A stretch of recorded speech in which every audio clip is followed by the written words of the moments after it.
অনেক সময় বাচ্চাদের স্কাল্পে আমরা ড্রাই ফ্লেক্স অথবা প্যাচেস অথবা স্কেলস দেখতে পাই। একে বলা হয় ক্রেডেল ক্যাপ।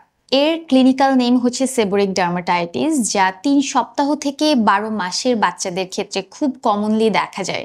মা বাবারা স্বভাবতই খুব ভয় পেয়ে যায় এই ধরনের কন্ডিশনে, কিন্তু জেনে রাখা ভালো এটি কিন্তু ছোঁয়াচে নয় এবং এটি খুব কমপ্লিকেটেড কিছু নয়। খুব কমনলি এই বাচ্চাদের এই প্রবলেমটি দেখা যায়। সো আমরা আজকে কথা বলবো কিভাবে এর সমাধান আমরা পেতে পারি ঘরে বসেই। আপনার বাচ্চার ক্ষেত্রে স্কাল্পের আমরা অলিভ অয়েলকে খুব বেশি প্রাধান্য দেই। এক্ষেত্রে আপনি অলিভ অয়েল ইউজ করতে পারেন।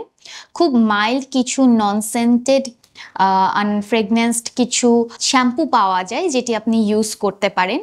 এছাড়াও আপনি সফট ব্রাশ ইউজ করতে পারেন, যেগুলোর মাধ্যমে দেখা যাবে যে ঘষা দিলে হালকা করে ফ্লেক্সগুলো পড়ে যায়।